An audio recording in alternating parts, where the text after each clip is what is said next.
하나님 말씀은 신약성경 요한계시록 13장입니다. 요한계시록 13장 1절부터 4절까지 우리 같이 한 목소리로 함께 읽겠습니다.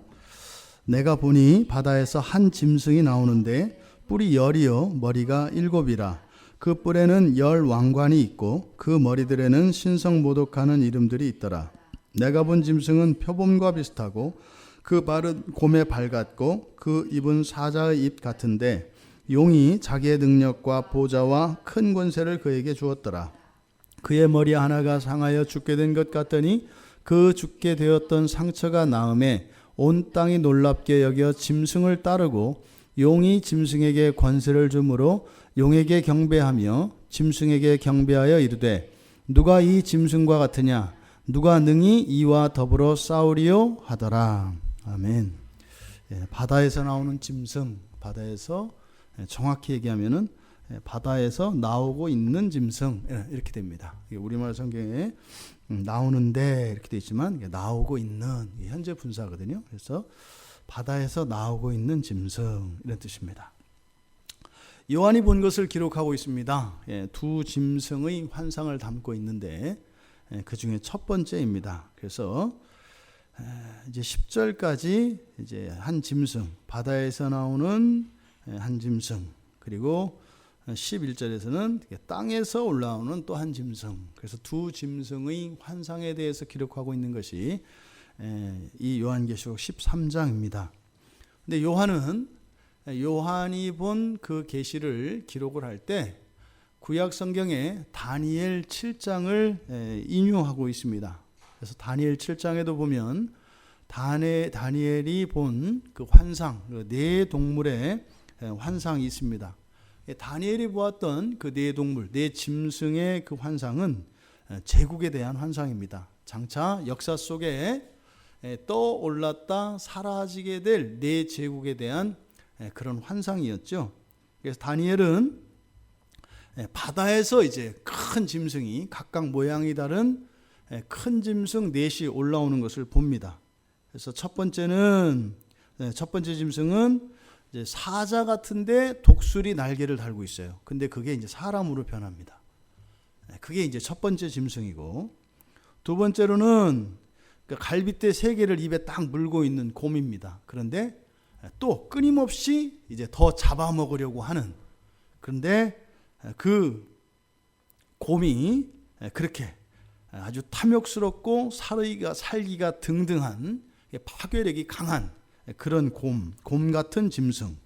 그게 또 이제 두 번째고, 또 세 번째로는 이제 날개 4이 달렸고 머리 4이 달렸고, 그런데 이제 권세를 받은 짐승. 이게 이제 세 번째 짐승입니다. 그리고 네 번째 이제 본 짐승은 이제 발로 이렇게 밟고 서서 쇠로 된 이빨로 막 먹고 부셔뜨리고 또 10개의 뿔을 가진 말하는 짐승을 봅니다. 그래서 이 다니엘이 보았던 이 네 짐승의 그 환상을 이용해서 요한이 자기가 본 그 계시를 기록하고 있습니다. 하지만 다니엘이 예언하였던 그 제국의 흥망성쇠와 다르게 요한이 지금 요한계시록 13장을 기록하고 있는 것은 바로 우리가 지난주까지 살펴보았던 것처럼 지금 하늘의 전쟁과 땅의 전쟁에 관한 것이라고 그랬어요. 그렇죠?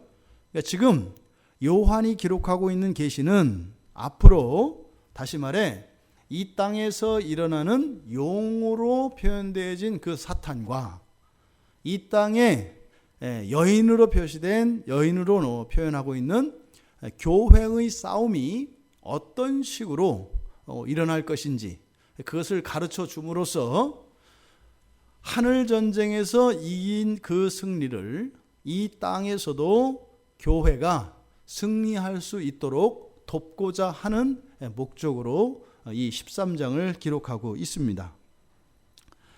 지금 여기에 보면 내가 보니 바다에서 한 짐승이 나오는데 이렇게 합니다. 그러니까 바다로부터 한 짐승이 나온다. 그래서 이 짐승이라고 하는 이 단어는 야생동물을 일컫는 말입니다. 그래서 하나님이 창조하실 때 사람과 함께 동거하는 그런 가축들이 있고 또 사람들에게 길들여지지 않는 그런 야생동물들이 있습니다. 그것을 짐승이라고 하죠. 그런데 이 짐승이라고 하는 이것은 크기가 상대적으로 작은 겁니다. 그렇게 크지 않습니다. 작은 것이고 그런데 특징은 위험한 거예요. 위험한 겁니다.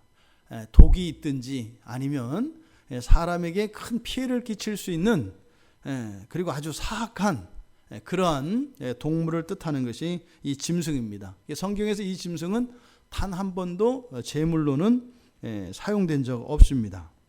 그래서 이 짐승은요, 사실은 그리스도에 대적하는 사람 또는 나라 또는 권세 이런 모든 것들을 의미하는 것이 이제 한 짐승입니다. 그래서 이 짐승은 구체적으로 이렇게 보통 명사로 나타내고 있습니다만 사실은 이 짐승을 대신할 수 있는 것은 물질이 될 수도 있고요, 돈이 될 수도 있고 또 권력이 될 수도 있고 심지어는 종교도 될 수 있습니다. 신학도 될 수 있습니다. 우리의 신앙도 될 수 있습니다. 그래서 이 짐승이라고 하는 것을 마치 이렇게 밖에 있는 어떤 특별한 존재 이렇게 보시면 안 됩니다. 그래서 이 짐승이라고 하는 것은 굉장히 포괄적인 개념으로서 적 그리스도적 성향과 그런 영향력을 발휘하는 모든 것을 의미한다. 이렇게 생각하시면 됩니다. 우리가 앞에서 살펴보았던 계시록 11장 7절에 무저갱에서 그 짐승이 올라왔지 않습니까? 그때 우리가 그 무저갱에서 올라왔던 그 짐승을 우리가 세속성이라고 말씀을 드렸었어요. 그래서 거짓과 또 이런 세상의 지식, 그것을 나타낸다. 자, 지금 이 요한계시록 10장에서 13장에서 맨 처음 바다에서 올라온 이 짐승, 그 짐승을 이제 서로 설명하고 있는데 본문에 보면은 바다로부터라고 하는 말을 강조합니다.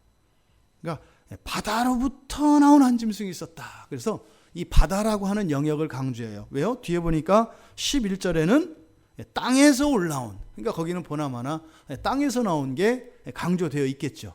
그러니까 두 짐승의 다른 특성을 지금 이야기하는 것, 대조하고자 하는 것입니다. 지금 그렇다면 여기서 바다로부터 올라온 것을 강조하는데 바다가 뭘 말하냐? 그 바다는 뭐예요? 땅이 아닌 바다 이런 뜻이에요. 11절에서는요, 바다가 아닌 땅 이런 의미입니다. 그러면 여기서 이 바다가 의미하는 것이 뭘까? 이 바다라고 하는 이 헬라어 단어가 원래 파생한 그 단어는 물로부터 이런 뜻입니다. 물로부터라고 하는 뜻을 가진 단어가 변해서 바다 이렇게 됐어요. 바다는 뭐죠? 모든 물들이 흘러서 되는 거죠. 그러니까 물들로부터 만들어진 게 뭐예요? 바다예요. 그러니까 바다는 세상에 있는 모든 물의 총합, 다시 말해서 모든 물이 모이는 것을 의미합니다. 그러니까 지금 여기서 바다로부터라고 하는 이 말이 의미하는 것은 사실 뭐겠어요? 이 세상을 의미합니다. 세상. 즉 그리스도를 대적하는 그 모든 것들이 합쳐져 있는 또 이 세상 모두를 의미하는 것이 여기서는 바다다. 그런데 여기서 지금 이 바다를 지칭하고 있는 것은 땅과 바다라고 하는 어떤 영역을 의미한다기보다는 그 세력권이나 영역을 의미한다기보다는 지금 그 짐승, 그 바다로부터 올라온 그 짐승의 정체와 관련되어 있습니다. 그래서 이 바다의 짐승이다라고 하는 것은 사실은 뭐예요? 세상에서 나온 것인데 사실상 믿을 만한 것 이런 의미입니다. 뒤에를 이제 우리 함께 살펴보시면 알아요. 그래서 바다로부터 올라온 짐승이라고 하는 이 의미가 우리들이 보기에는 어떤 것이다? 짐승 같지 않고 믿을 만한 것이다 이 말이에요. 믿을 만한 것. 이것이 바다로부터 온 짐승이 의미하는 바입니다. 지금 바다에서 온 짐승은 사실 이때 당시는 뭘 의미하겠어요? 여기는 지금 로마 제국을 의미합니다. 이때 당시에 이 시대적 배경으로서는 로마 제국을 말해요. 로마 제국은요, 전 세계에서 가장 훌륭하고 강한 나라입니다. 가장 믿을 만한 나라, 로마 제국이에요. 로마 제국. 그래서 이 로마를 온 세상에 가장 중심적이고 가장 강력하고 가장 완성된 나라라고 생각했던 그 시대상을 반영하는 거예요. 그래서 전 세계에서는 전 세계를 놓고 봤을 때 바다로부터 온 짐승이라고 하는 것은 로마를 나타낸다. 그런데 좀 더 구체적으로는 사실은 그때 당시에 과거의 그 로마의 황제였던 네로를 지칭하는 겁니다. 네로. 뒤에 가서 이제 한 번 더 이야기를 하겠습니다. 그래서 바다로부터 온 짐승, 이것이 의미하는 것은 뭐다? 넓게는 로마 제국, 좁게는 네로 황제를 의미한다. 우리는 못 알아듣지만 이때 당시의 사람들은 이 편지를 읽으면 그냥 그렇게 알아들어요. 지금 사도 요한이 로마 제국에 대해서 얘기하고 있고 또 그 로마 제국에서 특히 그 네로 황제에 대해서 얘기하고 있구나. 그것을 그냥 당시 사람들은 어렵지 않게 그냥 압니다. 요즘에 우리나라가 오늘 아침에 그래도 한때는 이 나라의 대통령이었던 분이 옳고 그르고 정의 실현 이런 걸 떠나서 어쨌든 어떤 나라가 있는데 그 나라의 대통령이었던 사람이 감옥에 갔어요. 그럼 국가적으로 보면은 어떤 일이에요? 굉장히 안타까운 일입니다. 그 나라에는 정의 이런 걸 떠나서 어쨌든 그 나라에게는 굉장히 불행한 사건이고 비극적인 상황입니다. 누가 옳고 그르고가 아니라 그런 거지요. 우리가 지금 이때 당시에 그 로마와 네로를 의미하는 그게 이 시대를 살아가는 사람들에게는 그냥 지나가는 말로 구속됐다며 이렇게 하면은 알죠. 누구를 지칭하는지 알잖아요. 그냥 지나가는 사람들한테 구속됐다며 이렇게 하면 알지 않습니까? 근데요, 100년 지나고 200년 지나고 그때 구속됐다며 누구? 이렇게 나온단 말이에요. 그러니까 그 시대 안에 있는 사람과 그 시대 밖에 있는 사람은 그 문장, 그 문맥을 놓고 이해하는 정도가 달라요. 그래서 이 성경이라고 하는 것은요, 항상 그 시대의 정황을 알고 있지 않으면 성경을 제대로 이해할 수가 없어요. 그래서 그때 당시의 정황을 이해하고 그 다음에 우리가 알아야 되는 것은 뭐라고 그랬어요? 영적인 의미라고 그랬죠. 과연 그것이 이제 의미하는 것은 상징적인 의미가 있으니까 그럼 영적으로 무엇을 의미하냐? 이렇게 이제 밝혀내는 겁니다. 자, 바다로부터 온 그 짐승. 근데 그 짐승이 어떻게 한다고 그랬어요? 내가 보니 바다에서 한 짐승이 우리말로는 나오는데 이렇게 돼 있지 않습니까? 이 나온다라고 하는 말이 서서히 걸어 나오는 것을 말해요. 서서히 걸어 나오는 거. 앞에서도 이렇게 떠오르는 것을 우리가 이제 거듭났다 또는 일어난다 이렇게 할 때 이제 해 일출의 모습 이런 이미지를 많이 썼지 않습니까? 그러니까 지금 여기서 한 짐승이, 그러니까 바다에서 한 짐승이 나오는데 이건 어떤 이미지냐면 이런 거죠. 물에 이제 완전히 머리까지 잠기게 사람이 들어가 있는 거예요, 이렇게. 그리고 나서 이제 해안가를 향해서 천천히 걸어 나오는 거예요. 그럼 어떻게 되겠어요? 머리카락부터 서서히 이렇게 드러나는 거죠. 이제 간첩들이 이렇게 온단 말이에요, 간첩들이. 해안선에서 이 해안선 뚫고 들어올 때요, 그렇게 온대요. 1시간에 1m? 이렇게를 움직인대요. 그러면은 사람 눈에는 인식이 안 된답니다. 서서히 적응을 시키기 때문에, 그래서 예전에 그 특공대 출신인 어떤 분이 이야기를 하는데, 정말로 그 해안선의 밤에 3m 간격으로 사람이 서 있어도 그 사이를 뚫고 지나갈 수 있대요. 거짓말 같잖아요. 이거 말이 돼요? 3m 간격으로 사람들이 서 있는데 그걸 어떻게 뚫고 지나가요? 어느 정도 과장은 있겠습니다만, 그런데 그만큼 알아차리지 못한대요. 신기할 정도로. 그게 뭐냐면, 우리의 눈이 익숙해지면 사실 우리가 인식을 해요, 안 해요? 안 해요. 여러분들이 이 교회 예배당에서 이렇게 올라오실 때 이렇게 좀 낯선 거, 좀 달라진 거 눈에 띌지 몰라도 사실은 여러분 눈은 다 보고 왔거든요. 밖에 그 걸어놓은 액자도 봤고 그림 다 봤어요. 근데 의식하지 못하거든요. 내가 봤나? 땅을 보고 왔나? 우위를 보고 왔나? 계단을 보고 왔나? 의식 못하잖아요. 왜냐하면 익숙하게 되면은요, 눈은 보는데 그것을 의미로 받아들이지 않아요. 이런 게 있어요. 그러니까 지금 여기서 바다에서 한 짐승이 나온다라고 하는 것은 어떤 뉘앙스냐면 의식하지 못할 정도로 서서히 이렇게 걸어 나오는 거예요. 무궁화꽃이 피었습니다 하는 것처럼. 무궁화꽃이 피었습니다 할 때 맨날 그대로 있는 것 같은데 점점 다가오는 요 모습이에요 지금. 그러니까 이것은 바로 이 짐승, 사실은 이 짐승이 가리키는 것은 이때 시대적 배경으로는 로마 제국과 네로 황제라고 말씀을 드렸는데, 근원적인 것은 뭐겠어요? 이게 사실은 사탄이죠. 죄와 사탄, 그러니까 사탄의 도구로 쓰이는 그 짐승인데, 이것의 특징이 이런 겁니다. 여러분 보세요. 사도행전에서 성령이 임하시니까 어떻게 되던가요? 난리가 나잖아요. 난리가 나잖아요. 뭐 방언을 하고 뒤집어지고 막 난리가 나잖아요. 그런데요, 죄가 임하는 것은 어떨까요? 표시가 안 나요. 이게 갉아먹듯이 살금 이렇게 온다 이 말이에요. 우리의 마음이 죄로 물들 때요, 확 그냥 결단하고 확 죄로 물들, 이런 게 아니에요. 신압으로 서서히 조금씩 조금 다가옵니다. 이 어둠의 세력들의 특징이 이렇습니다. 그래서 그것을, 그 위험을 느끼지 못해요. 그러니까 이 지금 바다에서 나오는 이 짐승의 특징이 어떻다라는 거예요? 그것을 의식하지 못한다. 여러분, 로마 제국이 어땠을까요? 맨 처음에 로마 제국이 생겼을 때 사람들이 로마 제국에 대해서 긍정적인 이미지가 많았을까요? 부정적인 이미지가 많았을까요? 긍정적인 이미지가 많았어요. 왜냐하면 로마는요, 굉장히 포용 정책을 많이 썼습니다. 모든 문화, 심지어는 어떻게 해요? 그리스 자기가 정복한 나라인데 그 식민지의 문화를 자기들의 주된 문화로 바꿔버려요. 그러니까 막 채용한단 말이에요. 좋은 거는. 심지어는요, 기독교도 어떻게 했어요? 자기 그 제국의 종교로 만들어 버리잖아요.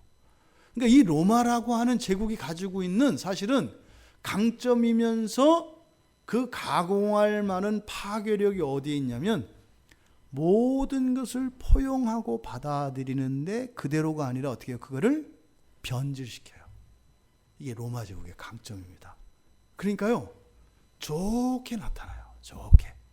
글쎄요, 막 길도 깔아줘 가지고요, 뭐 세상에 이거는 뭐 비가 오든 눈이 오든 그 여행하고 장사하시는 분들이 아무런 어려움 없게 하고요. 또 거기에 이제 천하에 이제 이 기마대가 있어가지고 위험이 있으면 바로 알리면 바로 와서 도와주는. 그러니까 세상에 좋아도 이런 제국이 없었어요. 그랬는데 그것이 이 세상에서 보는 세상의 역사에서 관점과 우리 기독교의 관점에서 볼 때는 항상 두 가지 의미가 같이 흐른다 그랬어요. 세속적인 의미와 영적인 의미는 항상 두 개 같이 흐릅니다. 근데 동시에 한 방향으로 갈 때가 있어요. 그런데 언젠가는 어떻게 된다는 거예요? 방향을 틀어버린다는 거예요. 근데 어떻게? 바다에서 서서히 올라오는 것처럼 모르는 사이에 틀어버린다고. 그러니까 가다가 멈춰서 뒤로 돌리는 게 아니죠. 어떻게 하겠어요? 막 가다가 한쪽 바퀴를, 세속의 바퀴를 키워요. 점점 키워요. 그러면 움직이고 있으니까 계속 가는 것 같잖아요. 그 절대로 방향을 안 바꿔요. 앞으로 계속 간단 말이에요. 근데 한쪽 바퀴만 계속 키워요. 그럼 나중에는 어떻게 하겠어요? 반대 방향으로 가고 있어요. 한쪽 바퀴가 커지면 원을 그리게 됩니다. 그죠? 그래서 계속 앞으로 가는데 어느 순간 보면 북쪽으로 달리던 마차가 남쪽을 향해서 가게 돼 있어요. 이게 이 짐승, 바다에서 나온 짐승이 역사하는 방식이라는 겁니다. 우리가 그래요. 우리들의 신앙의 침체가 그러거든요. 우리들의 신앙의 침체가요, 그냥 오늘 딱 끊고 오늘부터 돌아서기로 했어. 그건 원래 없던 사람이고요. 신앙이 있던 사람은 그렇게 되지가 않아요. 띄엄띄엄 조금 줄여가죠. 조금 줄여가다 난 맨날 조금인 줄 알았는데 다른 사람이 보면 팍팍팍인 걸 알죠. 그러다 오랜 시간을 지나고 보면 어떻게 돼요? 정반대 방향에 와 있는 걸 알아요. 이게 죄가 역사하는 방식이에요. 이어서 그 짐승에 대해서 설명을 하는데 구체적으로 그 짐승의 형상을 얘기합니다. 뿔이 있대요. 뿔이 10개의 뿔이 있고 또 머리가 7이래요. 근데 또 10개 달린 그 뿔에는 10왕관이 있답니다. 그리고 그 머리들에는 신성모독하는 이름들이 써 있더라. 이렇게 얘기해요. 그러니까 여기서 지금 뿔이라고 하는 것은 뭐라고 그랬습니까? 힘과 권력을 상징한다 그랬잖아요. 10개 완전수잖아요. 그렇죠? 그러니까 10개의 뿔이 의미하는 것은 뭐예요? 완전한 힘, 완벽한 힘, 대적할 수 없는, 어느 무엇도 대적할 수 없는 완벽하고 강력한 슈퍼파워를 이야기합니다. 그래서 원래는 이 뿔이 상징하는 게 사실은 황소의 뿔에서 유래하거든요. 그래서 여기서 말하는 이 뿔은 황소가 가진 힘, 그걸 상징하는 게 이 뿔입니다. 그래서 완전한 힘을 가졌다. 완벽한 힘과 권력을 가졌다.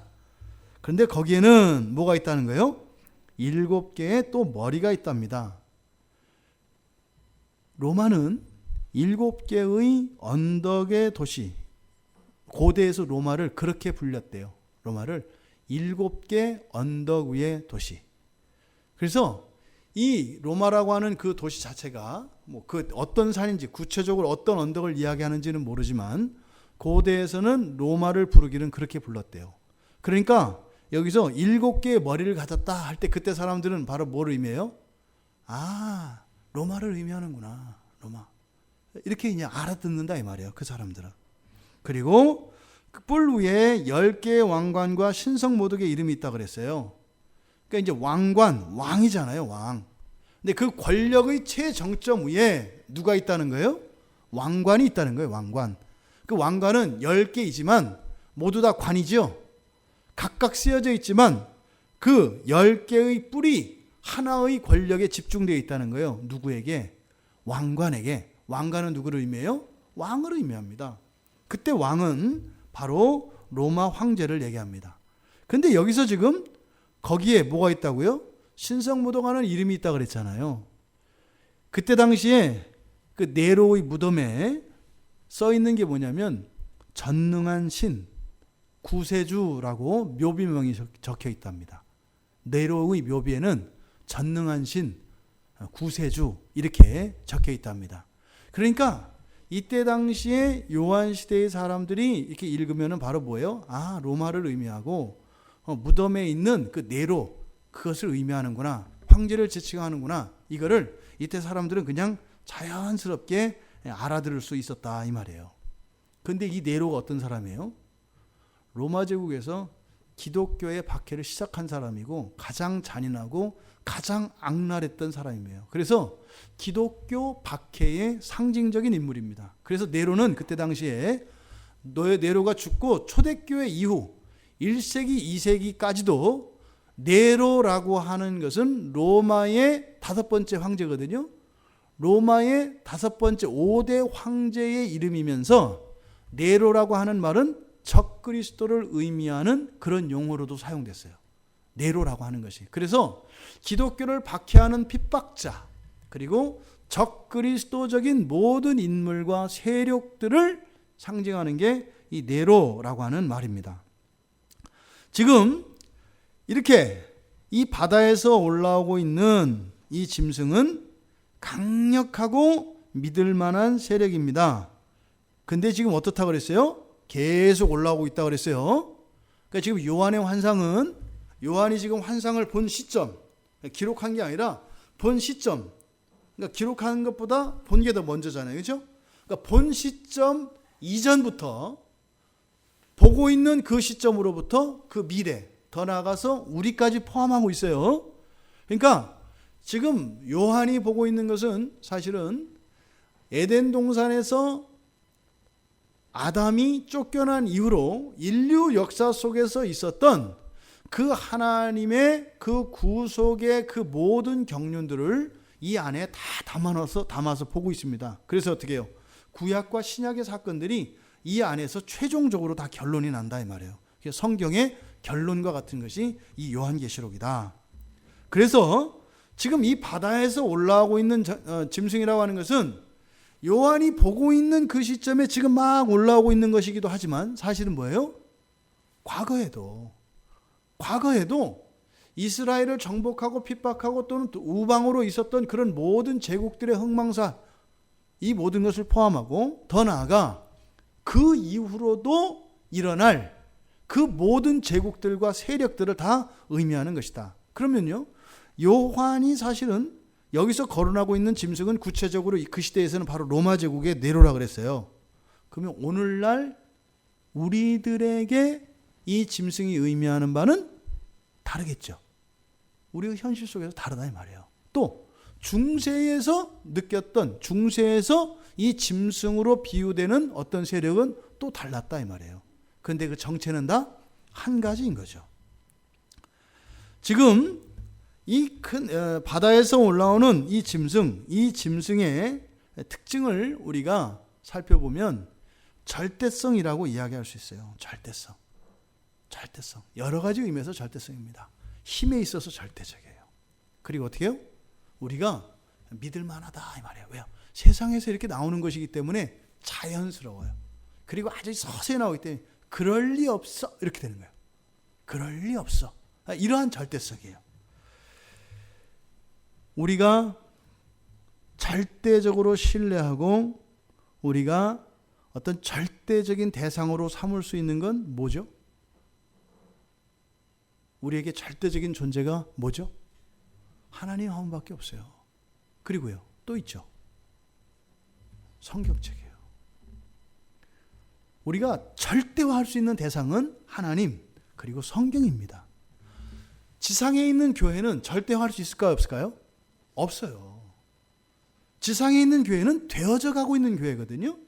그러니까 하나님과 성경은 이미 완성되어 있는 거예요. 하나님은 존재 자체로 완전하시고 성경은 이게 최종적인 하나님의 계시로 확정이 되었을 때 완성된 거예요. 그래서 이 둘은 건들 수 없는 절대적인 대상입니다. 하나님과 성경은. 그리고 그 나머지는 다 뭐예요?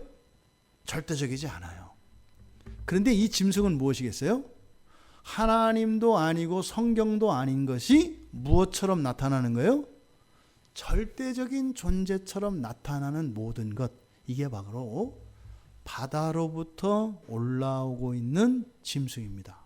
여러분 뭐 이미 이제 그러면 대충 이렇게 벌써 여러분들 머릿속에서는 하고 깨달아지시는 게 있을 거예요. 깨달아지시는 게. 그 짐승에 대해서 이제 구체적으로 2절에서 설명을 합니다. 내가 본 짐승은 표범과 비슷하고 그 발은 곰의 발 같고 그 입은 사자의 입 같은데 용이 자기의 능력과 보좌와 큰 권세를 그에게 주었더라. 지금 2절에서 우리가 알 수 있는 것은 이 땅에서 교회가 맞서 싸워야 할 대상이 누구인가를 정확히 알려줍니다. 하늘에서는 누가 싸웠어요? 하늘 전쟁에서는 용이 싸웠어요. 용이. 그렇죠?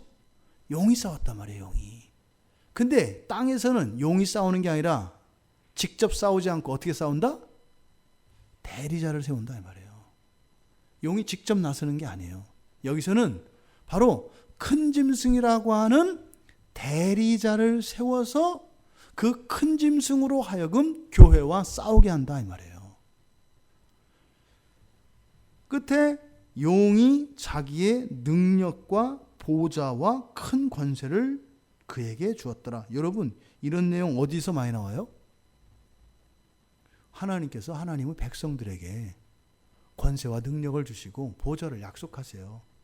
하는 짓이 어때요? 하나님이 하나님 백성들에게 하는 것과 똑같아요. 그러니까 이 땅에서 일어나는 싸움은 천사와 천사의 싸움이 아니라 누구와 누구의 싸움이에요? 사람과 사람의 싸움이에요.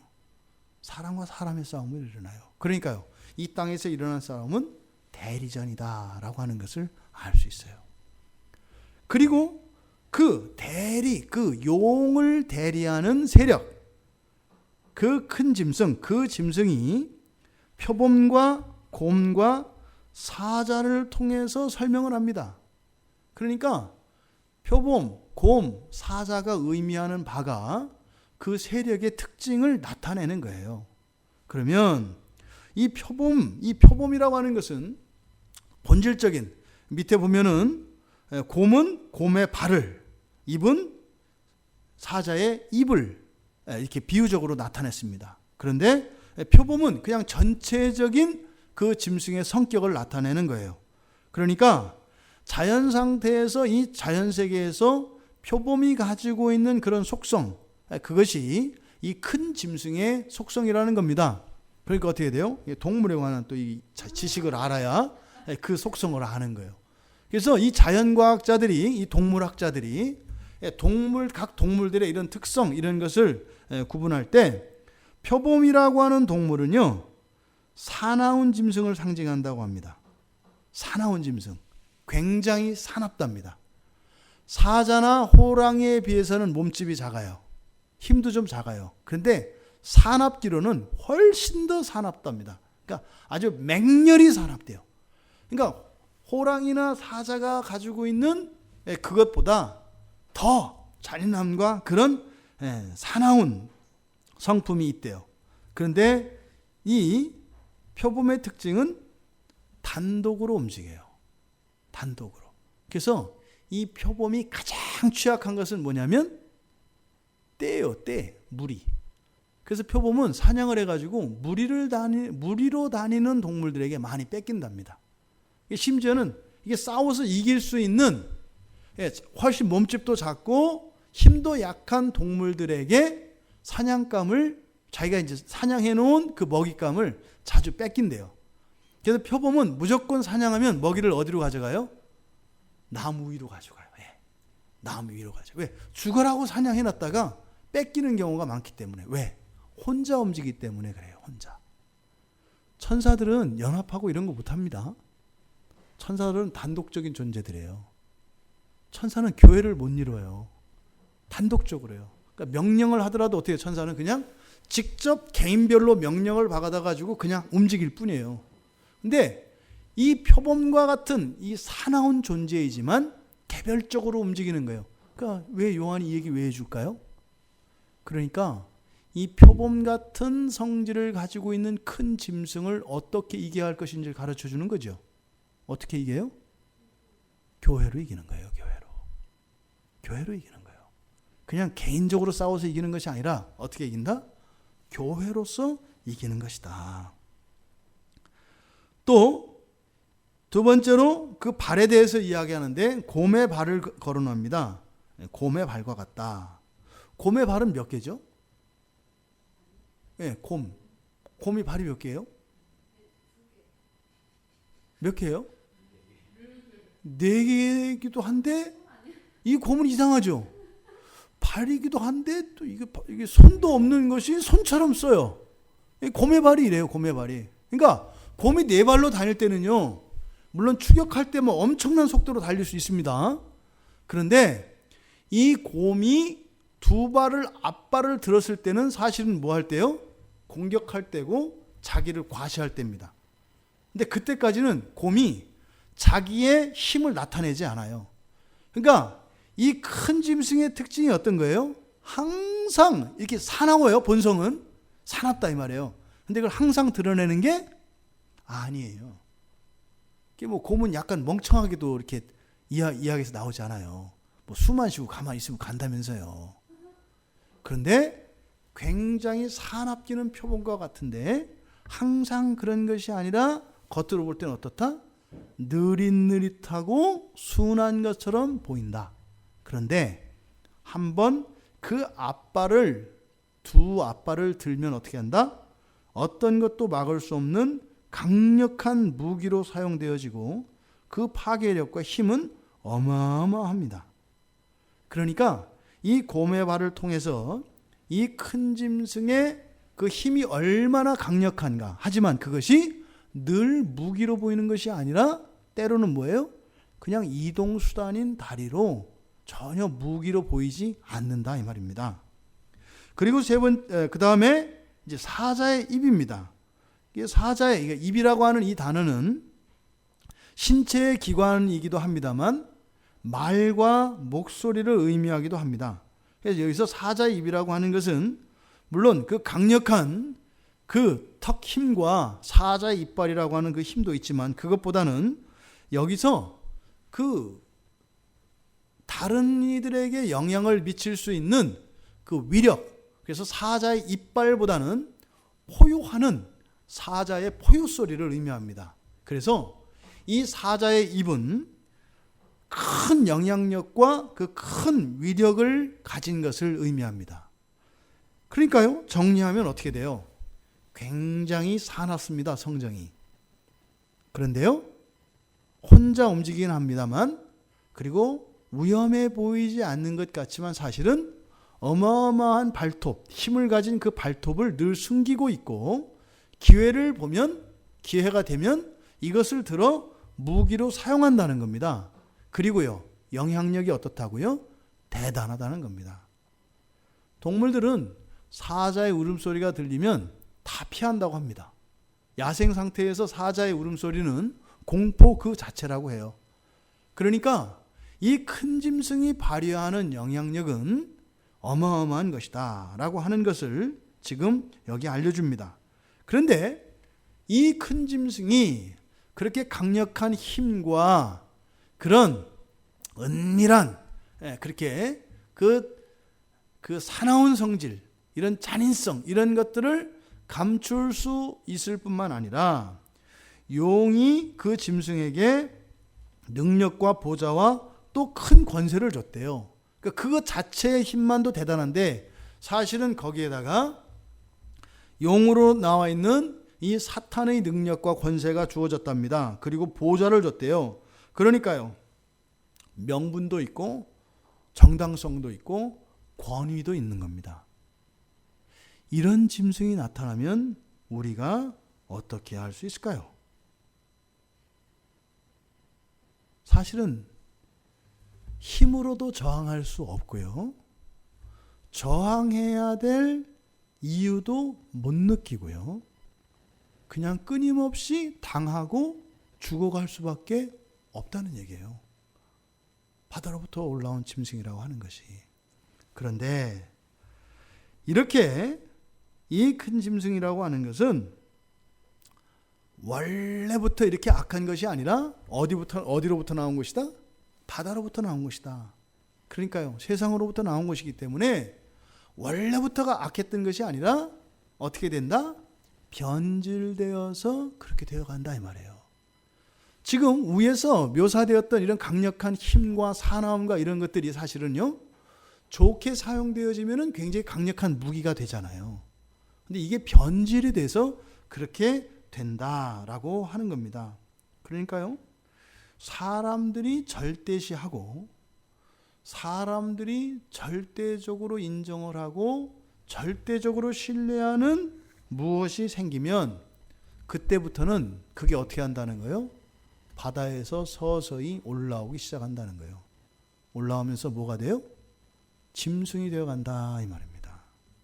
이게 역사 속에서 끊임없이 반복되어지는 일이다. 그때마다 그러면 이 짐승들이 영원하냐? 그렇지가 않죠. 3년 6개월이라고 하는 제한된 때가 있어요. 그럼 그때는요, 하나님의 때잖아요. 그럼 어떻게 됐어요? 그 정체가 폭로되고 그것은 끝납니다. 그런데 어떻게 된다? 이게 또 다른 것으로 변장을 하고 다른 모습으로 끊임없이 바다에서는 짐승이 올라오고 있는 거예요. 지금은 로마입니다. 그 뒤로는 뭐가 그런 역할을 할까요? 여러분들 역사를 한번 생각을 해보세요. 로마 제국이 멸망하고 난 뒤에 그렇게 로마가 어떻게 했어요? 기독교를 박해하고 없애려고 끊임없이 했잖아요. 슬그머니 올라와서 기독교를 나중에는 이제 국교로 인정하고 이렇게 하면서 결국에는 실패했어요. 못 죽였단 말이에요. 로마가 기독교를 못 없애요. 제국은 없어졌는데 기독교는 살아남잖아요. 그러면은 그 다음번에 그 짐승으로 변한 게 뭘까요? 역사 속에서 여러분들 상식에서 뭐예요? 어떤 게 그 교회를 없애려고 그 다음 역할을 했던 게 뭐였어요? 교회였잖아요. 거짓 교회였잖아요. 중세 교회였잖아요. 중세 교회가 그때는요, 큰 짐승이 된 거예요. 큰 짐승 원래부터 아니라 그랬어요. 그죠? 변한다니까요. 로마 교황이 절대화 되어져 가면서 어떻게 돼요? 교회가 짐승으로 변해가요. 계속 변해가요. 근데 영원하지 않다. 그 때가 있다. 그죠? 그래서 그 짐승이 마지막 종쳤던 게 언제예요? 백일하에 드러났던 게 종교개혁이잖아요. 500년 전에 그게 드러난 거예요. 이게 큰 바다 짐승이다 라고 하는 게 500년 전에 이미 드러났단 말이에요. 그 뒤로는 또 들통났으니까 더 이상은 그게 이제 거기에 이제 그 권세가 있지 않아요. 살아서 이렇게 하는지 몰라도 더 이상은 그게 이제는 마귀도 떠났어요. 거기서 그런 권세가 없어요. 그럼 그 다음번에 이 용의 권능과 권세와 보좌를 가지고 있는 게 그 다음 뭐예요? 인본주의. 그 다음에 들어온 게 인본주의예요. 그 깃발을 들었던 게요, 프랑스 혁명이라니까요. 프랑스 혁명을 통해서 인본주의의 깃발을 들고 이제는요, 그 인본주의가 큰 짐승의 대를 이어가요. 이런 일들이 지금 계속되고 있는 것입니다. 얼마나 악하고 지혜로운가 보세요. 그래서 우리 종교개혁의 선배들이 뭐라고 해요?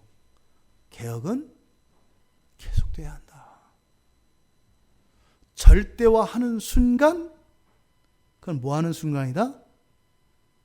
바다 짐승으로 변하기 시작하는 순간이다. 지금 한국 교회 안에서 이제 절대화되고 있는 것이 무엇인가를 보면 돼요. 뭐가 절대화되고 있는가? 그러면 그것은 어떻게 되는가요? 그게 짐승으로 변해요. 우리나라 교회 역사를 보세요. 절대화되었던 것들은 다 짐승이 돼요. 우리나라 교회에서 맨 처음 절대화됐던 게 뭐예요? 담임 목사 아니에요. 담임 목사가 절대화됐었잖아요. 그러니까 우리가 그러잖아요. 어떻게 저 목사님이 저러신데? 그 목사님은 변한 게 아니에요. 그 목사님이거든요. 옛날에 훌륭했던 목사님이고 경건했던 목사님이에요. 그런데 절대시 되는 순간 그 목사님이 뭘로 변해요?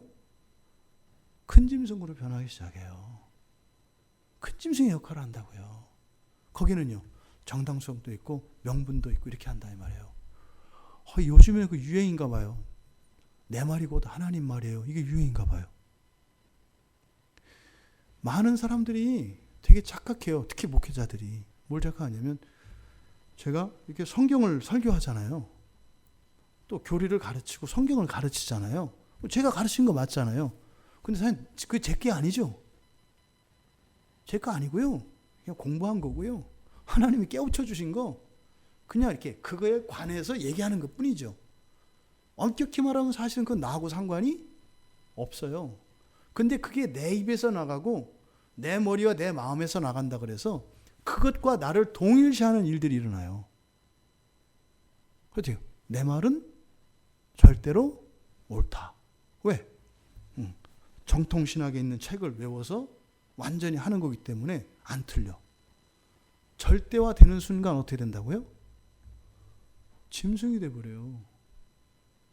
이 절대적이라고 하는 것은 그래서 잊지 말아야 됩니다.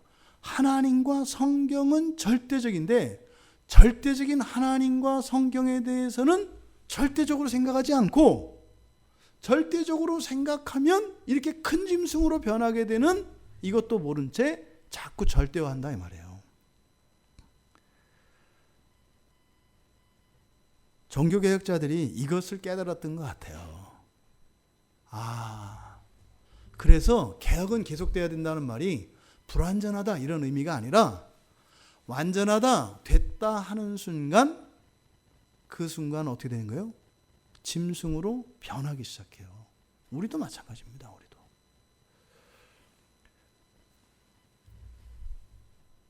여러분, 율법을 다 지킨 사람이 있을까요? 없을까요?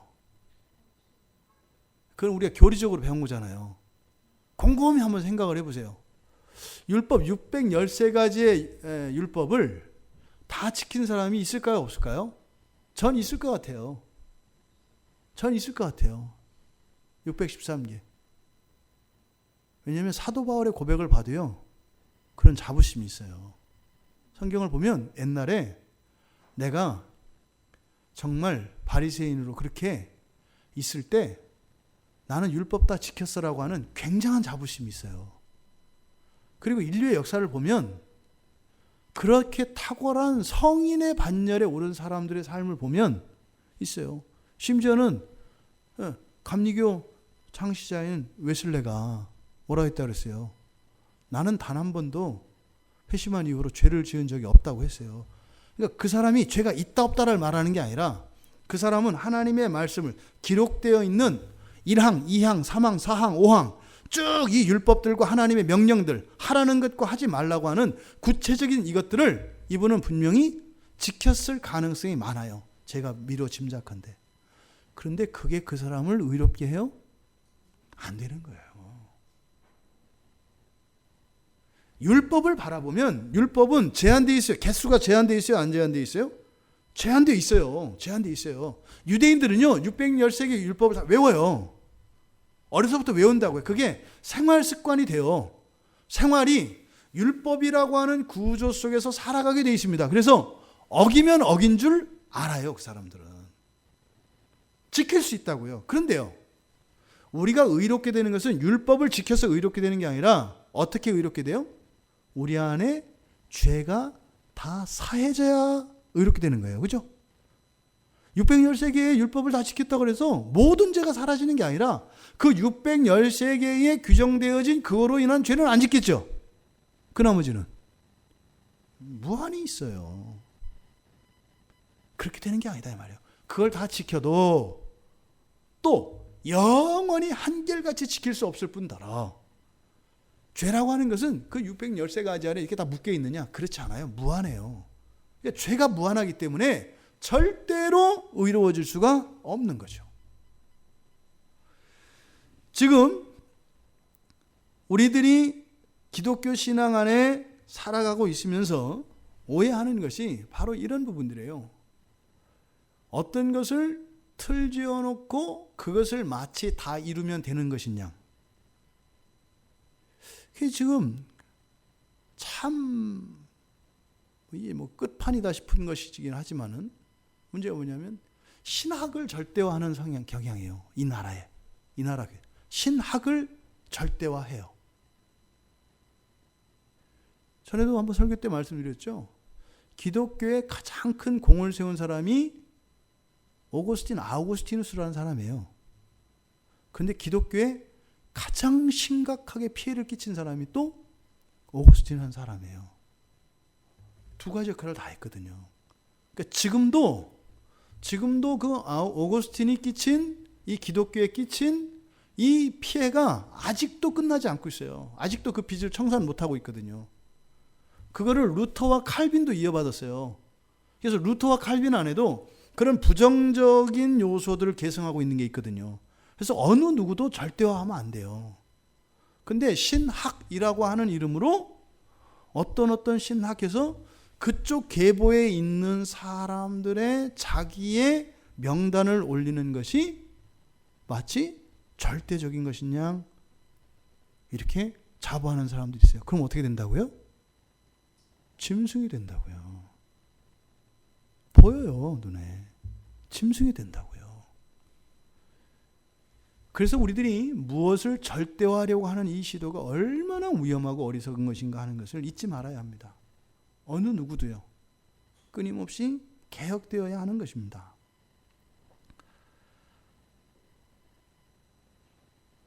계속 갈까요? 3절에 보면 재밌잖아요. 그죠?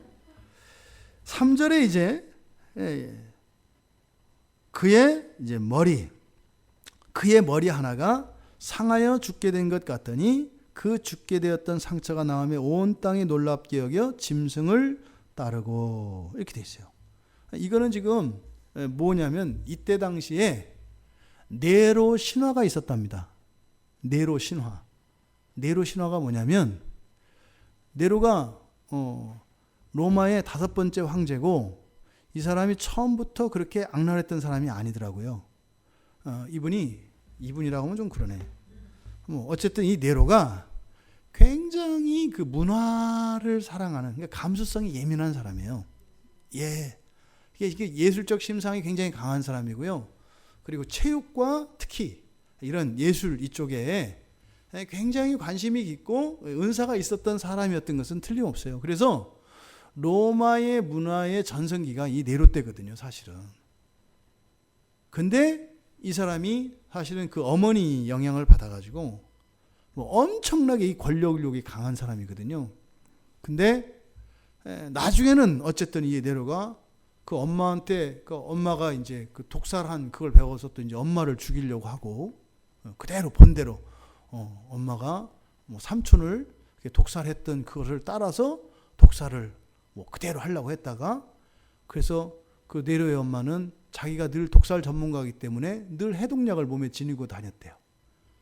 딱 독약 기운이 있으면 바로 해독약을 먹고, 그래서 독살을 시도했다가 그 해독약 때문에 못 죽였대요. 그래가지고 물에 빠뜨려서 죽였답니다.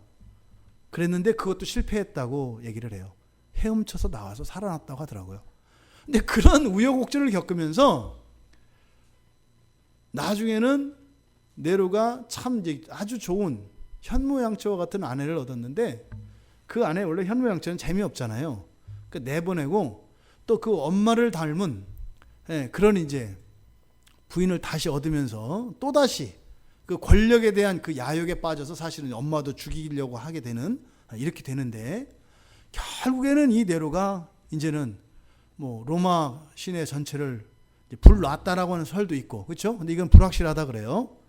근데 그때 이제 로마 대화재 사건을 통해서 사실 그러니까 그 네로는 거기서 어떤 그림을 봤냐면 도시 재건설이라고 하는 청사진을 보는 거예요. 굉장히, 그러니까 이 문화적 감수성과 이 창의력이 대단한 사람이에요. 그 사실 성읍의 한 3분의 2가 다 타고 있는데 거기에 이 네로에게는요 완벽하게 아름다운 도시 청사진이 그 불길 속에서 이렇게 그려지는 거예요. 그래서 네로가 불을 놨다라고 오해를 받게 됐대요. 불타고 난 뒤에 그 땅에다가 이제 강제로 도시 건설을 하는 걸 보고, 저거는 사전에 계획하지 않았더라면 일어날 수 없는 일이다. 어떻게 불나고 난 뒤에 일사천리로 이렇게 진행될 수 있냐. 그러니까 이거는 사전에 이미 모의가 된 거다. 이렇게 이제 오해하지 않을 수 없는 그런 게 사실은 어떻게 보면 네로가 가지고 있는 어떤 천재성, 문화적 천재성, 뭐 건축과 뭐 조형 이런 거에 대한 그것이 이제 오해를 받게 된 것 같아요. 그런데 그것 때문에 사실은 이제 기독교인들에게 온팡 뒤집어 씌웠고, 사도 바울하고 베드로가 죽게 된 게 로마 대화재 사건에 대한 책임을 묻고 둘을 죽이는 거예요. 기독교인의 대표로서, 사도로서 베드로하고 사도 바울이 순교를 당하는 게 바로 그겁니다. 근데 이 5대 황제였던 이 네로가 어떤 전설이 있으냐면 나중에는 되게 비참해요. 자살하거든요. 자살해서 죽어요. 자살해서. 그러니까 마지막 자살을 했는데, 자살하고 난 뒤에 그때 당시에 이렇게 소문이 돌았대요. 원래 네로는 그렇게 죽었다가 부활하기로 되어 있다. 근데 이게 기독교인들 사이에서도 이게 거의 사실처럼 믿어졌었대요. 그러니까 요한도 지금 여기서 3절에서 이야기하는 게 바로 뭐예요? 그의 머리 하나가 상하여 죽게 된 것 같이, 여기서는 상하여 죽게 된 것 같더니가 아니라 죽음의 상처예요. 그게 무슨 말이에요? 죽었다 이 말이에요. 그랬는데 상처가 나음에 이랬잖아요. 부활을 뜻한다고요. 그래서 학자들이 요한도 네로가 죽었다가 다시 살아났다는 것을 믿었다는 사람도 있고, 믿지는 않았을 것이다. 이게 이제 설이 있어요. 그런데 어쨌든 지금 3절에서 다루고 있는 것은 바로 네로 신화를 다루고 있다. 그러니까 어떻게 돼요? 죽었다가 살아나니까 온 세상 사람들이 어떻게 돼요? 놀라는 거예요. 근데 죽었다 살아나는 게 누가 있어요? 예수님 계시잖아요. 예수님. 그래서 이 네로를 적그리스도라고 이야기하는 게 뭐냐면, 앞에서 보좌와 권세를 주는 물려주는 이런 행동, 이런 게 있잖아요. 하나님이 하나님 백성에게 하는 것과 또 죽었다 살아난 것과 이런 전설과 이런 것들이 너무나 유사하게 일어나요. 그래서 어떤 분들은 적그리스도가 따로 있는 게 아니라 누구라는 거예요? 우리 그리스도인들 자신이 적그리스도라는 거예요. 이렇게 큰 짐승으로 변화버리면 적그리스도가 된다는 거예요. 근데 우리들을 보면 맞는 것 같아요. 예. 그래서 그 얘기를 그럼 어떻게 하냐면 에덴 동산까지 가요. 에덴 동산에서 선악과 나무와 생명나무가 두 그루가 아니라 한 그루였다는 거예요. 그것을 순종하고 그걸 따먹으면 생명나무가 되는데 불순종하면 그걸 먹으면 뭐가 된다는 거예요? 그게 선악과가 된다라는 거예요. 과일 자체가 능력이 있는 것이 아니라 순종과 불순종을 나타낸다. 이렇게 확장시켜서 해석하시는 분들도 있어요. 그러니까 지금 여기서 나타내는 이 내로성이라고 하는 것은 누구다? 나라는 거예요. 나. 그러면 공동체로 얘기하면 뭘까요? 우리 가족이에요. 조금 더 키우면 뭐가 될까요? 우리 교회가 돼요. 조금 더 키우면요? 우리 교단. 조금 더 키우면 우리 개신교 전체. 조금 더 키우면 기독교 전체. 근데 우리가 인정하기 싫지만 교회의 역사를 보면 이게 딱 들어맞아요. 세상의 역사를 보면 이게 딱 들어맞아요. 이미 상해서 죽었습니다. 그런데 이것은 치료가 되는데 이 치료가 된다고 할 때 상처가 나음에 이렇게 돼 있지 않습니다. 나음에 이렇게 돼 있잖아요. 이게 부정과거형으로 돼 있어요. 그러니까 부정과거형은 뭐다? 요건 좀 익숙하게 아셔야 돼요. 그러니까 부정과거라고 하는 시제가 나타내는 것은 일회적인 사건이에요. 일회적인 사건. 일회적인 사건. 지속되는 게 아니라 한 번 이런 뜻이에요. 한 번. 그리고 이미 확정되어진 사건, 일회적인 사건 이런 거예요. 그러니까 여기서 상처가 치료된다. 이거 뭐예요? 죽었다가 다시 살아나는 것 같은 그런 일이 일어나요. 일어난다 이 말이에요. 근데 그걸로 끝이다 이 말이에요. 끝이다. 그러니까 죽으시고 부활하신 예수 그리스도와 이 네로의 신화의 차이는 뭐냐면 예수님은 죽으시고 부활하신 것이 단지 죽었다 살아나는 것만을 의미하는 것이 아니라 죽으시고 장사되시고 음부에 내려가신 것은 예수 그리스도의 비하의 마지막입니다. 그리고 부활은 무엇의 시작이에요? 승귀의 시작이에요. 그건 승귀의 시작에 불과해요. 부활은. 그러니까 예수 그리스도께 부활이라고 하는 것은 뭐예요? 하나님의 영광의 가장 초보적인 단계라고요.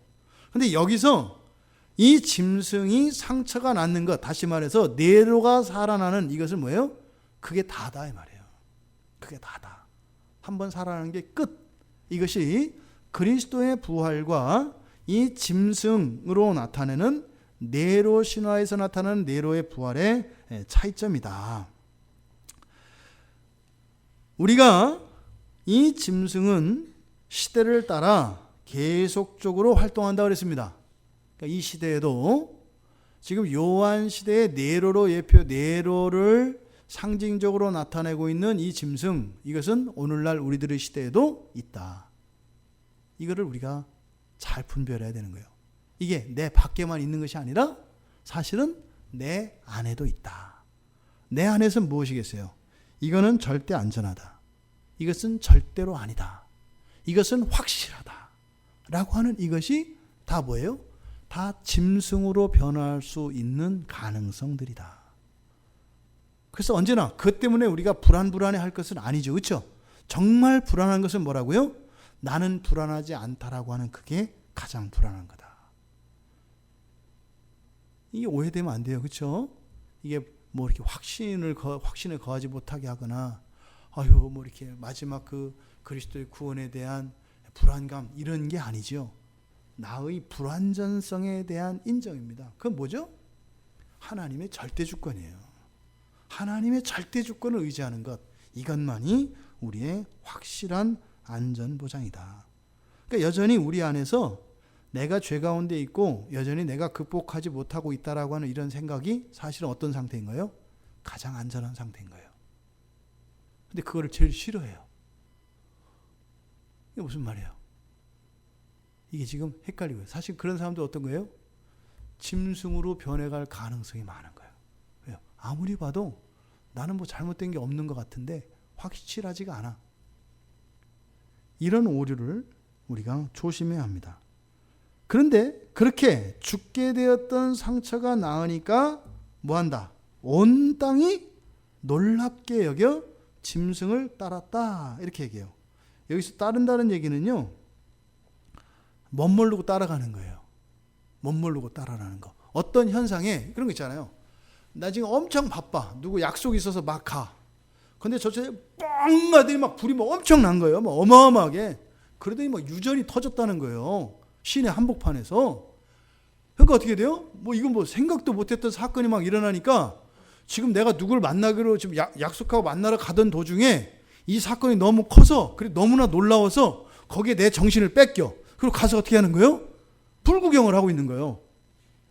지금 여기서 따른다는 말이 그런 말이에요.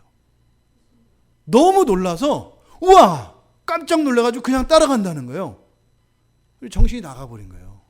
이게 전인격적으로 따르는 것이 아니라 그 현상을 보고 거기에 빠져서 지금 넘어가는 것을 말하는 겁니다. 생각해보세요. 만약에 어떤 교회에 실제로 이렇게 장례를 지내는데 우리나라는 그렇게 안 하지만 보통 외국에 있는 교회들은 장례를 치를 때 교회에서 하거든요. 예, 그래서 입관을 해서 여기 앞에 이렇게 놓고 성도들이 같이 예배를 하나님께 예배를 드리고 마지막 작별 인사를 한단 말이에요. 그리고 부활할 때 만나자. 그죠? 그럼 여기 있는 이렇게 해서 장례에 이렇게 시신이 있으면 사실은 뭐예요? 다 꿰매고 화장하고 다 해서 죽어도 여러 번 완전히 죽은 상태거든요. 그 누가 인사하려고 하는데 눈 뜨고 씩 웃으면 윙크하면 어떻게 되겠어요? 에? 그게 소문났다고 생각해 보세요. 그러면 무서워서 사람들이 안 올까요? 올까요? 궁금해서라도 와요. 관광하러 와요. 관광하러. 그런 거죠. 놀라운 기적들이 한번 일어나면 사람들이 모이거든요. 모여요. 실제로. 지금 그런 거를 말하는 거예요. 죽었던 네로가, 그러니까 이제 뭐 네로 신화를 말하는 거예요. 죽은 줄 알았던 네로가 살았다더라라고 하는 얘기들이 많았대요. 그때 당시에 사기꾼들도 많았고. 그래서 실제로 로마 정부에서 그 사기꾼을 잡아가지고 처형했던 역사적 기록도 있대요. 그래서 어느 지역에서는 내가 부활한 네로다 이래가지고 그 토 세력들을 모아가지고 그러니까 내가 다시 황제가 돼야 된다 그래가지고 세력화하고 그래서 그 반란을 진압했던 그런 역사적 사료들도 있대요. 그러니까 지금 우리가 생각할 때는 어리석게 생각하는데 그때 사람들은요 네로 부활을 확실히 믿었대요. 그러니까 그런 일이 일어나니까 어땠다? 뭐 이성적으로 판단할 수가 없는 거예요. 무조건 어떻게 그냥 따라가는 거예요. 우리나라 지금 이단으로 꼽히는 어떤 교회 있어요. 막 쓰러뜨리는 교회. 거기 금요일날 사람들 많이 가거든요. 금요일날 가면 이제 거기 보세요. 장풍 쏴요. 그 뭐 수천 명이 다 넘어가거든요. 뒤로. 재밌을 것 같아요. 보면 쫙 하면 이제 물살트 하면서 뒤로 펑 넘어지거든요. 그러니까 거기 한번 갔다 오면 어떻게 되는 거예요? 우와, 어느 교회 가도 그렇게 넘어뜨리는 데가 없거든요. 근데 그 금요일마다 막 장풍을 쏘니까 너무 신기해. 근데 막 안 가려고 하다가도 가죠. 발걸음이 그냥 내가 믿어서 가는 건 아니고 한 번만 더 확인하려고 하는 거야. 한 번 넘어지고 나서 이제 오면서 와 이게 뭐지 뭐 이렇게 하면서 그런 거예요. 자기가 왜 가는지도 몰라요. 이렇게 딸려간다 이 말입니다.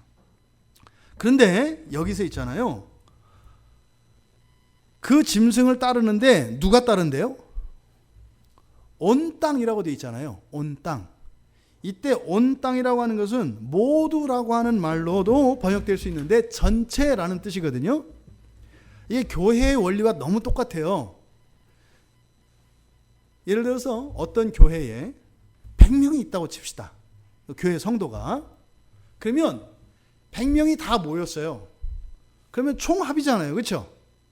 근데 여기에서 의미하는 이 온 땅이라고 할 때 온, 전체를 나타내는 영어의 whole 있잖아요. WHOL, 이게 whole의 어원이 되는 단어거든요. 이 전체라고 하는 의미는 성경에서 우리라고 하는 개념이에요. 그래서 이 온은 개별의 합보다 큽니다. 이게 헬라어적인 의미예요. 무슨 말인지 이해되시죠? 100명이 있어요. 얘를 100명이. 그럼 100명이 가지고 있는 동전이 있다고 쳐요. 100명을 동전이라고 쳐요. 그럼 1원짜리 동전 100개가 있어요. 그럼 전체면 얼마예요? 100원이잖아요. 1원짜리 동전 100개니까 100원이잖아요. 이게 모두잖아요. 이게 모두라는 의미예요. 근데 여기에서 온이라고 하는 이 의미는 100개를 다 모으면 100원이 아니라 200원이에요. 그게 전체로서의 가치가 또 따로 있어요. 전체로서의 능력이 있어요. 사실은 이게 오늘날 경영학에서 이것을 채택해서 받아들입니다. 한 사람이 버는 돈과 두 사람이 함께 벌면 따로따로 번 돈보다 더 많이 벌어요. 예, 그걸 시너지라고 하죠. 이게 경제학의 원리가 돼요. 이게 성경에서 나온 거예요. 여기서 온이라고 하는 단어가 바로 그거예요. 그러니까 어떻게 돼요? 이 온 땅에 속하게 되면은 개인은 거기서 빠져나올 수 있다 없다? 없어요. 개인으로 들어갈 때는 어떻게 생각했어요? 그냥 1111 해서 내가 들어갔다가 내가 나올 수 있다고 생각을 하잖아요. 그런데 전체가 하나가 딱 되잖아요. 그러면 개인의 힘을 능가하는, 개인들의 힘의 총합을 능가하는 전체, 온이라고 하는 요것이 가지는 어떤 힘이 생겨요. 이거를 묶어버려요. 이거를 사회학이나 이런 데서는 구조주의라고 해요. 어떤 구조 속에 딱 들어가 버리면은요, 그 구조를 만든 사람조차도 거기에서는 한 부분이 되어버려요.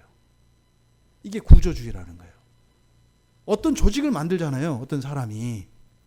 이전에 제가 어떤 무당을 전도했단 말이에요. 보살을.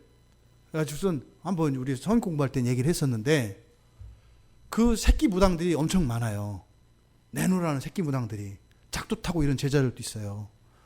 이분을 3년간에 걸쳐서 계속 복음을 전했거든요. 처음에는 막 이랬어요. 소금 뿌리고. 둘째 해까지도 소금 뿌렸어요. 첫째 해는 뭐 아주 악담하고, 둘째 해는 악담은 안 했는데 얘기하고 오는데 조용히 가세요 하더니 이게 소금을 뿌리더라고요. 그때는 사납지는 않았어요. 셋째 해는 방에 들어가서 어쨌든 이제 들어가서 앉아서 이야기를 하게 됐고, 셋째 얘기를 하는데 그래요. 목사님, 제가 우리 아들, 딸, 며느리, 손주들 다 교회 가라고 했습니다. 그러니까 둘째에서 셋째에 갔는데 다 교회 나가고 있는 거예요. 자손들이. 우리 애들도 내가 그래서 교회 가는지 물어보고 다 다닙니다. 왜 안 가세요? 그랬더니 나는 못 가요. 나도 예수 믿고, 다 천국도 믿고 지옥도 알고 알아요. 내가 이래도 이래봬도 힘께나 쓰는 무당인데 알아요. 그 말이 되냐? 믿으면 그럴 수 없다. 목사님도 내 사정을 알면 목사님도 어쩔 수 없어요. 이게 뭔데요? 근데 이제 뭐 나중에 얘기를 해줘요. 새끼 무당들이 무서워서 못한대요. 나 죽는 건 고사하고 내 아들, 딸, 며느리, 손자들까지 그냥 안 놔둔대요. 만약에 내가 교회 가면 내 새끼 무당들이 어떻게 할 것 같으세요? 다 죽인대요. 그게 못 간대요. 나 지옥 가기 싫어도 가야 돼요. 대신 우리 새끼들 구원받으면 나 그거로 됐어요. 이러더라니까요. 자기가 가르쳤어요. 그럼 자기가 마음 바뀌었으면 자기 마음대로 할 수 있는 거 아니에요? 그렇게 안 된다니까요. 구조 속으로 들어가면 못 벗어나요. 그래서 우리가 아무 데나 이렇게 섞일 수 없는 게, 내가 제 발로 들어갔으니까 제 발로 나온다? 그렇게 되는 게 아니에요. 여기서 말하는 이 온이라고 하는 이 단어가 가지고 있는 의미가 그런 겁니다. 그러니까 여기서 온 땅이 따랐다라고 하는 의미는 뭐예요? 벗어날 사람이 있다 없다? 없다는 거예요.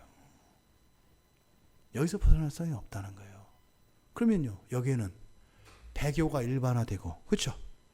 신앙을 버리는 일들이 당연한 일처럼 되는 일들이 일어난다라는 거예요. 무서운 얘기입니다.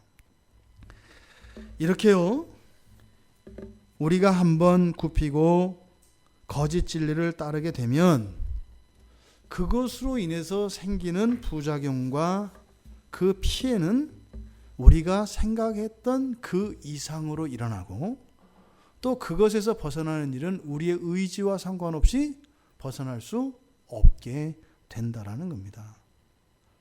그리고 4절에서 뭐라 그래요?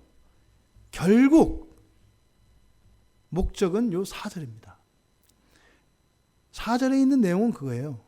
그래서 그들이, 지금 우리말 성경에 보면 용이 짐승에게 권세를 주므로 용에게 경배하며, 누가 용에게 경배해요? 우리 성경에 지금 보면 용이 짐승에게 권세를 줬으니까 용에게 경배하는 게 누구 같아요? 짐승 같잖아요. 여기서 보면은. 그렇잖아요. 그러니까 짐승이 그 권세를 받았으니까 용한테 경배한다, 이렇게 보여져요. 그러니까 정확하지가 않아요. 지금 경배하는 주체는 뭐냐면 바로 위에 나온 온 땅입니다. 온 땅. 온 땅이 누구를 경배한다? 용을 경배한다, 이 말이에요. 그리고 또 누구를 경배한다? 짐승을 경배한다. 그러니까 따르는 것이 궁극의 목적이 아니라 궁극의 목적은 뭐예요? 경배하게 하는 거예요. 왜 그럴까요? 하나님 시련의 아픔을 좀 느끼라고. 딱 하나예요. 하나님한테 시련의 아픔을 안겨주려고 하는 거예요. 하나님이 가장 사랑하는 그 하나님 자녀들, 하나님의 신부들을 딱 바람피게 해서 하나님을 떠나서 마귀에게, 그리고 마귀에게 쓰임받는 이 짐승에게 경배함으로써 목적이 뭐예요? 하나님 피눈물 흘리게 만드는 게 목적이다, 이 말이에요. 여기서요, 이 경배한다, 우리가 경배한다는 말 뭐라고 그랬죠? 기억나세요? 경배하다라고 하는 단어? 경배하다라고 하는 단어는 두 개의 단어가 합쳐져 있어요. 누구누구를 향하여 라고 하는 뜻, 그리고 입맞추다, 이런 뜻이에요. 누구누구를 향하여 입맞추다, 이게 이제 경배하다라는 단어거든요. 근데 입을 맞출 때 어떻게 하냐면 바닥에다가, 땅바닥에 입을 맞춰요. 신이 있으면 그 신을 향하여 입을 맞출 때 신에게 가서 입을 맞추는 게 아니라 신에게 입을 맞추는 행위가 어떻게 해요? 땅바닥에 입을 맞추는 거예요. 그래서 그 신을 향하여 무릎을 꿇고 바닥에 엎드려서 입을 맞추는 것, 이게 경배하다라는 말의 어원적 의미예요. 그러니까 어떻게 해요? 입을 맞추든지 아니면 이마를 땅에 대는 것, 이걸 우리는 뭐라 해요? 절한다 그러잖아요. 이 절한다라고 하는 표현이 바로 그겁니다. 근데 이게 무슨 의미냐면 신을 향하여 엎드려 이마를 닦거나 입술을 땅에 대는 행위, 이것은 절대적인 복종을 서약하는 행위예요. 절대적으로 복종합니다. 이게 절의 의미예요. 절하는 것은 절대 복종을 의미합니다. 오늘날 재밌는 게, 이걸 보면은 왜 우리가 찬양을 하다 또 뭐 기도하다 이렇게 뭐 은혜로면 어떻게 돼요? 손을 올리잖아요, 이렇게. 그렇죠? 주님 뭐 찬양을 받아 주시옵소서. 이게 어디서 기원하는 건지 아세요? 이렇게 하는 게.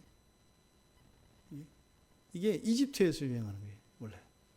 애굽에서 신을 향하여, 애굽 사람들은 경배하는 행위가 벌써요, 입 맞추는 거라고 그랬잖아요. 애굽 사람들 이렇게 하는 거예요, 이렇게 입 맞추는 거, 손을 향해서 이렇게 그 신을 향하여 입 맞추는 행위를 이렇게 두 손을 뻗어서 이렇게 했다 그래요, 이집트인들은. 이게 이제 아마 이스라엘 사람들이 애굽에서 생활하고 이렇게 하면서 거기서 이제 배워와서 이스라엘 사람들도 이렇게 손 들고 하는 이런 기도나 이런 것들이 유대인들 안에 있었던 것 같아요. 그러니까 이 경배한다라고 하는 것은 절대 복종을 의미하는 행위, 몸짓으로서 무릎을 꿇고 머리를 땅바닥에 대는 것, 입을 땅바닥에 대는 것, 신에 대한 입맞춤, 절대 복종에 대한 서원과 같은 게 이 경배한다라는 겁니다. 그러니까요, 지금 4절에서 온 땅이 어떻게 한다고요? 용에게 경배하고 또 짐승에게 경배한대요. 근데 그냥 경배만 하는 게 아니라 뭐라고 하는 거예요? 누가 이 짐승과 같으냐? 누가 능히 이와 더불어 싸우리요? 이게 뭐예요? 율신이죠. 율신이죠. 누가? 마귀가 참 하나님이라고 유일하신 하나님이라고. 더군다나 마귀도 아니고 누구예요? 마귀를 대리하는 그 큰 짐승을 향하여 이렇게 경배하게 하는 것이라고 그래요. 그래서 한때 교황을 바로 여기서 나오는 큰 짐승이라고 그랬어요. 그래서 지금도 그런 얘기 하시는 분들 있잖아요. 교황이 적그리스도다 했던 이유가 바로 이것을 얘기하는 거예요. 자기가 참 하나님으로서 자기를 경배하기 때문에. 우리가 이 세상을 살아가면서 예수 그리스도를 믿고 하나님을 경배하는 사람들이 됐습니다. 그런데 이 땅에서 이 용이, 즉 사탄이 우리들과 전쟁을 하는데 그 전쟁하는 목적이 뭐라 그랬어요? 처소를 만드는 거라 그랬잖아요. 근데 그 처소를 만들기 위한 전략이 뭐다? 대리인을 세워서 우리들과 싸우게 한다. 근데 그 대리인의 전략은 뭐다? 어떤 현상들을 통해서 그를 따르게 하고 결국은 경배하게 함으로써 하나님을 떠나게 만든다 이 말이에요. 우리가 오늘날 우리들의 신앙을 되돌아와 보아야 할 것, 그러니까 보세요. 우리가 하나님께 온전히 경배하지 않는다면 이 용이 보았을 때 얼추 다 익은 거죠. 그게 뭐겠어요? 따르는 단계예요. 용을 경배하기 직전의 단계가 바로 뭐예요? 따르는 단계라고요. 아직 경배하진 않아요. 근데 그때는 어떻게 했어요? 하나님께 온전히 경배하겠어요? 안 하겠어요? 경배하는 형식은 남아있지만 마음은 떠나 있는 거예요. 그러니까요. 우리가 하나님을 경배한다고 하면서 하나님의 마음의 말씀에 복종하려고 하는 마음이 없다면 지금 그 짐승을 따르고 있는 상태라고 이야기해 주는 것입니다. 정신 바짝 차려야 됩니다. 요한은 이 땅에서 일어날 전쟁에 대해서 우리에게 분명하게 경고하고 있어요. 짐승이 하나님을 대신하여 심지어 그리스도를 대신하여 그런 흉내를 낼 것이다라는 거예요. 그리고 그렇게 속아 넘어갈 수밖에 없을 것이다. 근데 그게 왜 생긴다고요? 절대화하는 것. 절대화하는 것. 돈을 절대화하는 순간 어떻게 돼요? 넘어가요. 지식을 절대화하는 순간 어떻게 돼요? 넘어가요. 우리가 하나님의 말씀과 하나님 이외에는 이 세상에서 우리가 절대화할 수 없다라고 하는 이 사실을 잊지 않고 기억한다면 우리가 이 사탄이 대리자를 세워서 우리를 현혹시키고 사탄을 경배하게 하려고 하는 그 유혹과 시험으로부터 벗어날 수 있다라고 하는 것을 요한은 우리에게 가르쳐주고 있는 것입니다. 사탄이 이용하는 이 큰 바다 짐승은 뭐라고요? 어떤 대상이 아니라 부패와 변질이라고 말씀을 드렸습니다. 그래서 끊임없이 우리 자신을, 우리의 가정을, 우리의 교회를, 이 민족과 이 사회를 끊임없이 갱신하고 개혁해야 된다라고 하는 이 사건을 잊지 말아야 합니다. 교회 역사를 되돌아보십시오. 오늘날 그러면 우리 앞에 서 있는 이 짐승이 무엇인지 제가 구체적으로 이겁니다 라고 이야기하지 않아도 알 수 있습니다. 그렇다면 지금 이 시대가 어떤 시대라는 거예요? 제2의 종교개혁이 일어나야 할 시점이라고 하는 거죠.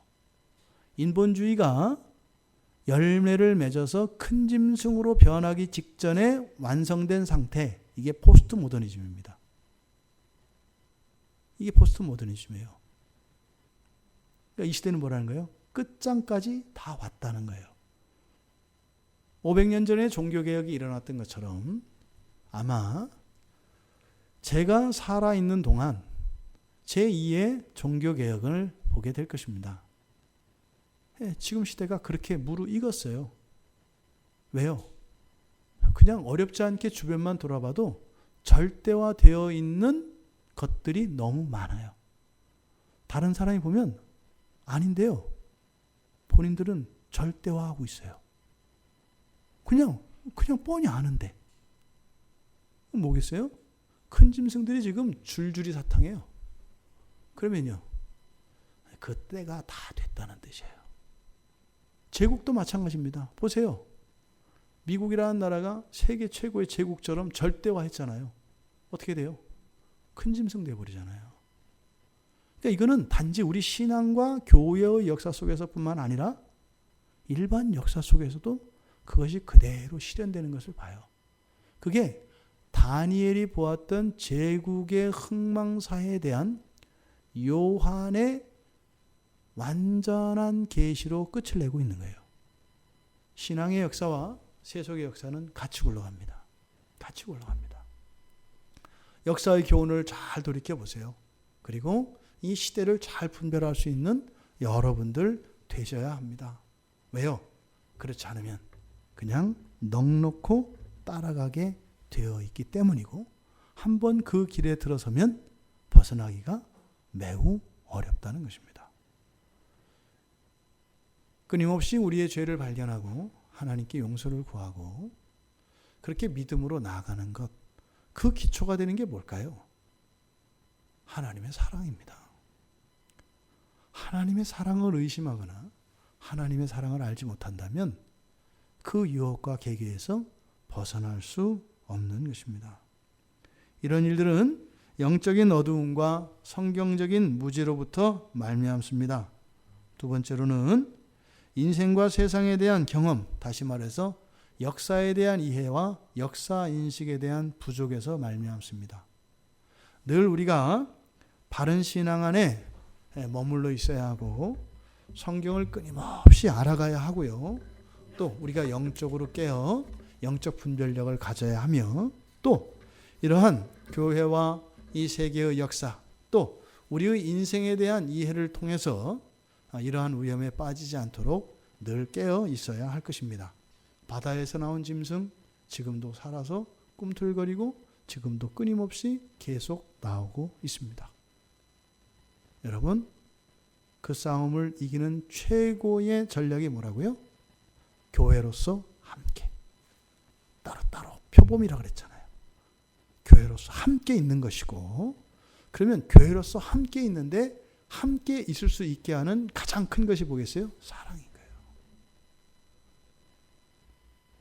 교회에 사랑이 없으면 함께 할 수 없고, 사랑이 있으면 함께 할 수 있고, 그러면 그것으로 그 힘센 그 큰 짐승도 우리가 물리칠 수 있다. 그러니까 그것은 개인적으로 깨어서 이렇게 하는 것이 아니라 교회적으로, 공동체적으로 교회가 교회의 경건과 거룩의 능력을 유지하고 보존할 때 한 개인들의 안전이 교회를 통하여 보장된다라고 하는 것입니다.